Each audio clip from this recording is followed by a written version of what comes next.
Today, my topic is Hope Happen. It may sound short, but you'll understand it more as my talk proceeds. In the past few weeks, the world has been submerged in immense trauma. The world was horrified by the Boston bombing and then shook by the Sichuan earthquake. As much as I do feel sorry for the unfortunate victims, a question also popped up in my head. What did you think when you first heard news about people suffering in another corner of the earth? Well, when I first heard about those events that happened recently, I immediately thought, how are the people there doing as we speak? And another question soon followed. How are the people there doing even before these unfortunate events happened? It's pretty hard to imagine, isn't it? Especially for those of us who haven't been there actually. Despite the fact that I am Chinese myself, I've encountered the same problems. Not just for the Sichuan earthquake, but anywhere else in China as well. I realized that I was not aware of the lives of those who were born under a much different environment than my own. Furthermore, I wanted to reach out to those of them who are not as fortunate as we are in this world, communicate with them, and help those in need. And so, with my friend and I, we started this project that I want to share with you all today. This project is called Unite to Light.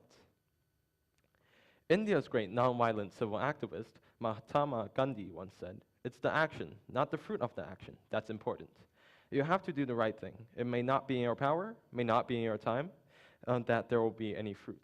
But that doesn't mean you stop doing the right thing. You may never know what results come from your actions, but if you do nothing, there will be no results. Our goal was to make differences by starting on a small scale. It's easy to make small differences that put together collectively becomes very large. It's like stocks in a way. You earn a little through every buy and sell, and after a year, you've earned a lot. In another sense, it can also be considered long-term investments, where we start with young children and benefit them when they grow up. Okay, enough with the metaphors and descriptions. So, by chance, we got in contact with Hope School in Harbin, Heilongjiang province of China. The Hope School was situated in the center of various nearby villages that lived mainly off agriculture and farming. So the place was very rural, and the students were all raised in environments that were all very different from ours in the big cities. It's essentially about building a bridge for connection between two entirely different communities. We got more of our friends, every one of them committed and passionate students, to join us in our project. As international students, we wanted to utilize our skills and knowledge to bring to the children a whole new type of education, different from the traditional Chinese system that they are accustomed to. We wanted to tell them about our international experiences and trips around the world to open their view up and introduce them to the world beyond that they have never seen and inspired them to be different when they grow up. During our school's spring break recently, in April, our team of 8 committed and passionate students flew up north and visited the Hope School. It really happened. My first day there was pretty new, and as a matter of fact, scary. You have to admit that being anywhere for the first time is pretty agonizing, and teaching a group of 40 to 50 students didn't help. Yeah, maybe I've taught smaller groups before, but 40 really seemed overwhelming. And initially, we didn't know them and they didn't know us, so the atmosphere was pretty awkward and reserved. We got to know about the school a little bit from before, but as you guys might have experienced in other situations too, it's really different to be there for real. Of course, as teachers, the students' role models, we had to find different ways of communicating with the students. While some of our team members tried the traditional strict teacher way, others tried to be really interactive and friendly. I couldn't force myself to be really mean to the students, since they were like my younger brothers and sisters, so I tried being friends with them. It really worked well, and as it turns out in the end, no matter if we were strict or simpatico, the students liked us all very much. Some students from other classes that we didn't get to teach even wanted us to come over, but unfortunately we weren't allowed to do so. Those students were really sad. They also really liked, well, were interested in our supervisor, Mr. Samuels, who was a foreigner, a pretty unusual sight for them in rural China.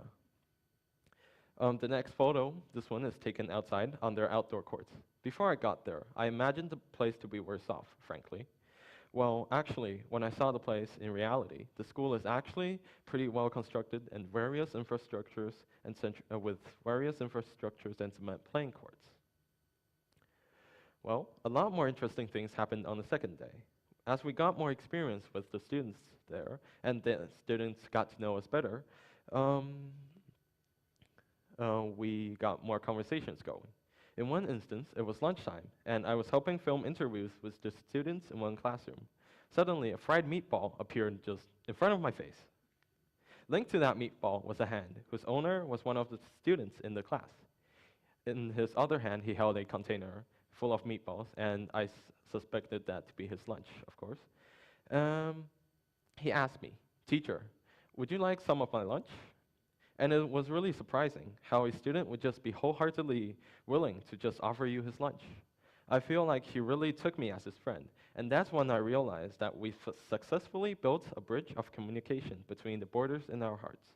It made me feel really proud as a volunteer teacher, as if I had really made a difference happen in the Hope School. After lunch, I walked down the hallway to my next scheduled class. When I passed a group of students and they just suddenly all said to me, "Hi, teacher." Again, it was as much of a shock as the meatball suddenly appearing in my face. And because I couldn't remember their faces, as I had taught about 300 students by the second day, I could only smile back and warmly reply, "Hi." But yet again, after the shock was a sense of pride and achievement. They really treated you as their teacher, and you can feel their respect and trust in your their respect and trust in you for your ability to educate them. It also forces you to have that sense of responsibility and obligation to give all your knowledge and skills to them and help them in any way possible. The last story I want to share with you guys is about this girl on screen. We first met when I went to teach in her class, and we were doing this drawing activity. My friend quietly whispered to me and told me that she looked really pretty. And I acknowledged that fact without much expression. But for the whole drawing session, I noticed the girl staring at me with her big eyes occasionally. For whatever reason, I still don't know.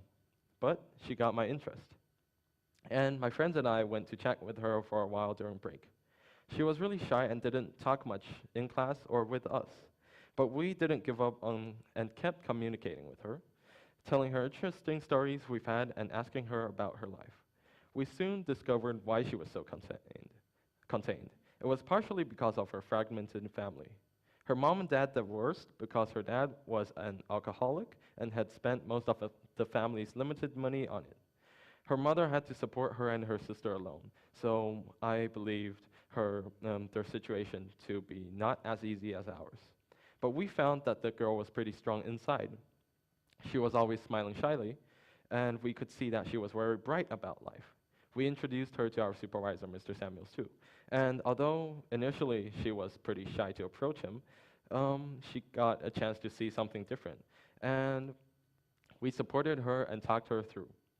She really had fun with Mr. Samuels later, as Mr. Samuels also approached her and showed her photos of the animals that he kept in his house. When we were about to leave on the last day, she came up to me and asked for a hug. Now, that was the touching moment about departing. Some of you might know how hard it is to get a shy child to open up, and when she gave me a hug, I felt very, very privileged to be one of those whom she could trust and open up to. This time, we built a bridge across the borders, kept on shortening that bridge until the two borders met and dissolved.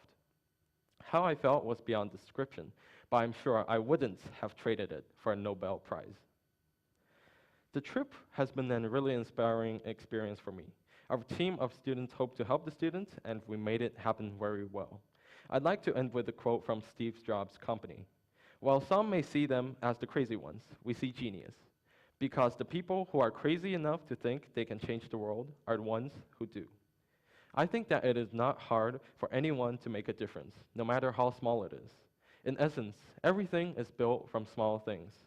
Imagine everyone making a small positive difference somewhere on this planet. Together, we'll be able to change the world. We also received some drawings from the students there, and they'll be on display outside the theater during break. Thank you very much, ladies and gentlemen, for being here. Hope you all enjoyed today as much as I did. Thank you.